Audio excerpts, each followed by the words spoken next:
এই ইন্ডিয়ার যেসব ইন্ডিয়ান লোক যারা এক্সপার্ট যারা বাইরে থাকে তারা বিভিন্ন দলের সাপোর্টার হতে পারে, কিন্তু তাদের ন্যাশনাল ইন্টারেস্টে তারা সব একভাবে কাজ করে। কিন্তু তারা কোনো ডিমান্ড থাকলে বিদেশে কানাডা বলেন, যেখানে যায় বলেন না কেন, ওরা সম্মিলিতভাবে কাজগুলো করে, আদায় করে আমাদের সুবিধা ভোগ করার চেষ্টা করে আর কি।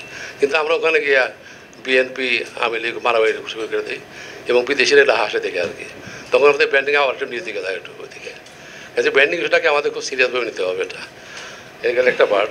তো এই আর এখন দেখেন আপনি দেখা যাচ্ছে যে প্রত্যেক মাসে একটা করে দেশ আমাদের ভিসা বন্ধ করে দিচ্ছে। ভিসা অ্যাপ্লাই করলেও ইভেন হংকংয়ের মধ্যে জায়গায় যাইতে আমাদের 3 মাস লাগে ভিসা পাইতে। কাজে আমরা কী অবস্থায় আছি আমরা।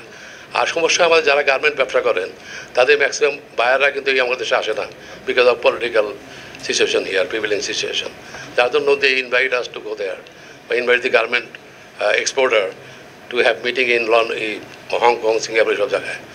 তো যখন হংকংয়ে ভিসায় 3 মাস লাগে তখন তো সংগত কারণেই it is creating some sort of impediment, মানে যেটা এক্সপোর্টটা কী করার জন্য।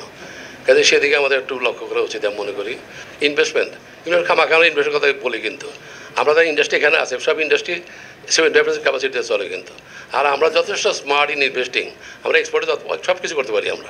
কাজে ইনভেস্টার যখন চিল্লা যে আমার গ্যাস নাই, পাওয়ার নাই, আমার ইনফ্রাস্ট্রাকচার ঠিক নাই, প্রিভেলিং সিচুয়েশন ঠিক নাই, কিন্তু ইনভেস্টার জন্য ফোরাম টরাম করে বিভিন্নভাবে এই অপচয় রাখুন মাল হয় না, এটা এক জিনিস।